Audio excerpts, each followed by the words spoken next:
It's about 1 o'clock on Monday, June 23rd, in the year they call 2014. Although that is their calendar. Keep that in mind. You don't need to use that. It is an option for you to wake up to something new. We're going to talk about the United States. We're going to talk about the world affairs. This is Breaking News Show. How do we know what we know? You know that because you've been told something. Every day of your life you could learn something. That's a lot of days. Most of us are hundreds of days old. No, actually thousands. And some of us are even above 10,000 days old. Figure that out, how many years that is. It was 365 days and 1/4 per every year. Now, we can even talk about lifespan here because we've been deluded into thinking that the average lifespan is a certain amount. That's based on a statistic. You don't need to accept that. What is that based on? It's based on people that are under different circumstances, conditions, and different thinking patterns. It's a different consciousness. I'm calling on a new consciousness for a new world. You can do it at any time that you choose. I'm a pioneer. I'm a prophet. I'm a thinker. And I'm doing vlogs. You could even call me a vlogger. Now, what does the United States have to do with all this? Because on one hand, we can get patriotic, we can get propaganda going, we can look into the popular myths. There's two definitions of myth, by the way, so I don't like using it because the predominant definition of myth is not the one that I like to use. It's defined as misconception. The true definition of myth is something like Joseph Campbell would have talked about, or Carl Jung, or any of like tribal nations that have their belief system, their own science of how they talk about things, either in symbol, which you can call figuratism, but it's combined within a framework of literalism of what they're trying to explain. And that's myth. Myth is based on archetypes of what we come to believe and uphold. It's almost like the patriotism, but in the patriotism, you have a wide distortion, and not only that, lies. So let's talk about the United States of America. Let's clear up the fog. Let's clear up the distortion. Let's clear up the disinformation. Because you cannot go to one extreme about the glory of it and the 4th of July and saluting the flag and how they win all the wars. But hold on, let me give you one caveat, is the fact that every war was started on false pretenses because the military-industrial complex wanted something to do and they wanted to make money. But that's okay. Hey, I'm all for making war. You got to understand that. Listen long enough and you understand what I'm talking about, because war is required. We have a righteous cause for war. Don't shirk from war when it's required. Read the Bhagavad Gita. That's an ancient text. But the lesson in there can be applied. It's appropriate when you come to certain times. When you have other times that are going on, it's not, because you cannot go into unclear territory. You cannot make a stance to go kill innocent women and children. And I'm not just saying that women are innocent. They're different, that's for sure. Even though women's liberals or feminazis will tell you that they're the same. They just have something different between their legs. No, actually their brain works differently. The whole chemistry is different. The hormones, testosterone, estrogen balance is much different. So far we don't have any children that have been born from men. Children all are born from women. So they produce life. Their whole mindset, the whole culture is different. But I will say, though, that war is caused by a combination of things. It's the relationships between men and women, and within all of society, it's a relationship. Men have a lot of displaced anger, so they have to direct it, and it gets directed, it gets manipulated, and the United States has been the prime example of doing that, as well as Russia, the EU. Well, no, actually, they're not. They're a younger thing, but they are based on all the European chess game on that board of the European continent, and all the wars and the bloodshed that they've done, going back to Napoleon, Charlemagne, the Roman emperors. If these things in history actually existed, and the popes, the overlay of the religion that was stolen from Jesus Christ, this Spanish Inquisition, which nobody expects, according to... Why are we looking at this? We don't know why we're looking at this. We don't know why. Support the president? Support the president? I don't know.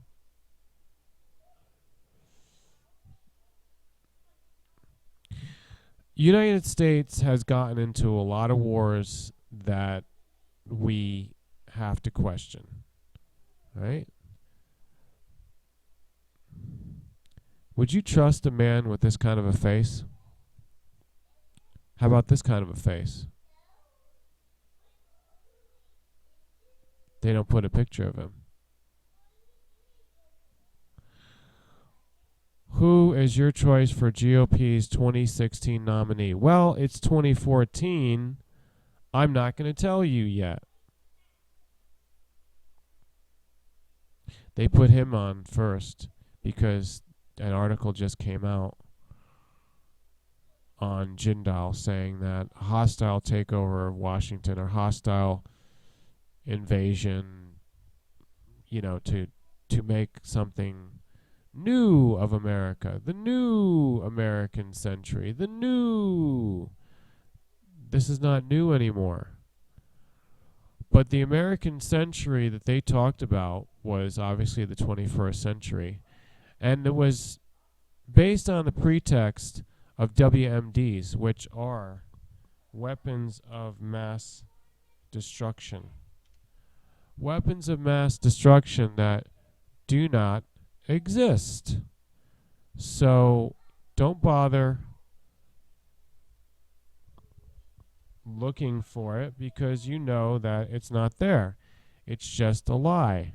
Now, if that's what the United States is about, and by the way, I want to say that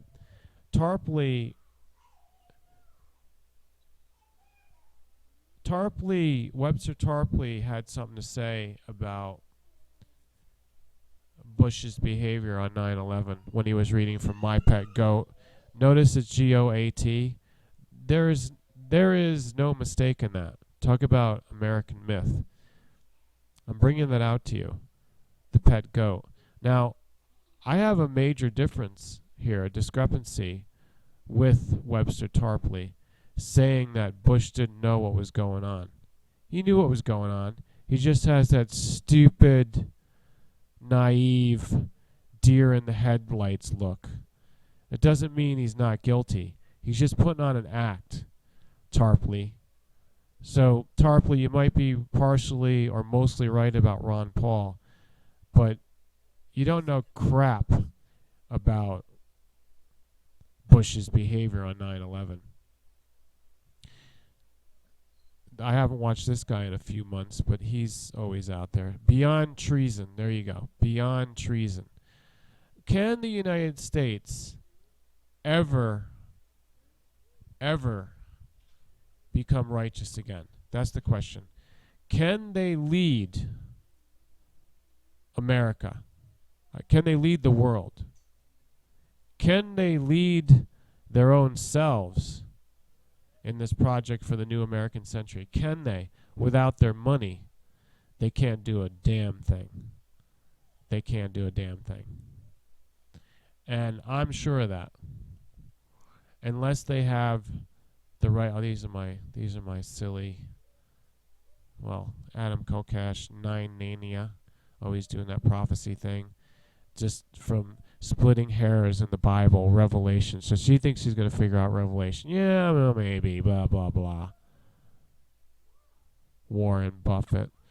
Let's go back to United Nations, United States, United Nations. See, I wanted to ask you folks, why is the United Nations not... Raj, can you put on the light, please? Right now. The United Nations should have a lot more to say about what this is going on, what's going on with Iraq, this between there and Syria and now Jordan, because the headline today is that the borders don't exist. they've been eroded. They've been disregarded. Ever since the start of this, the United Nations should have been saying something, because this is right up their alley, or it's supposed to be. And not only are they so quiet that you can hear a pin drop, they must be in collusion. They must have been told, stay out of the way. They must have been signed on in collusion to what's going on. Now, I listened to this anti-imperialist guy. I'm not going to mention his name, and I'm not going to necessarily say that I'm anti-imperialist, because I'm not. I'm just certain imperialists that I'm against. Specific ones, I should say, not to misuse the English freaking language. I am against specific imperialist designs, but I'm not completely anti-imperialist, so you have to understand that. Listen to me long enough, you'll understand where I'm coming from. I am asking the question today, is the United States in any way, shape, or form able to reform itself, improve, wash itself clean, wash its hands, to become righteous enough to lead the world ever again? Is it? Because once you're able to answer that question, you can move forward. Now, look at this guy. He has just gotten the announcement that something happened, and he's told to put on this blank look face. He's told to. Now, Tarpley, you've got the same blank look face on it. Now, who is... All right, that's different. That's a different person, looking a little bit more like me with the beard. But Ari, what was his name? Flesher? Ari, where is this guy? Where's the guy that is in the wings here, looking at Bush, telling him, don't say anything. Don't say anything about it. Where is he? I know that's in here. There he is. There he is. Here's the guy at 9:11 a.m. and 9:11, blah, blah, blah. Hey, let's make a T-shirt out of that. Here he is, telling him what to say, what not to say, as he keeps up his really bad acting. All right, so Bush, Tarpley is going to say that Bush really didn't know what was going on, and he's a puppet, and they're threatening him. The neocons are threatening him at this point. They put him on the spot. You know what? I seriously doubt that. If you think there's no ties between Bush, the Bush family, and PNAC, PNAC, if you think there isn't any, then you've got another thing coming. Okay, let's X them out. Then you've got another thing coming. I want to show you here. What? That's not. We hear a lot about these people now. And when I talked about the other video about age, I mean, these people should just get out of the way. But his son, love him or leave him, Robert Kagan, is married to Victoria Nuland. All right? So here they're stirring up the next new American century. Would you trust a face like this? Why is it not a bigger picture? Why is this not a bigger picture? What is her birth date? Look at how secretive she is. 1961. Nobody even knows when she was born. We know approximately the age. She's hiding something. This is a Yale person. Kagan was a Yale person.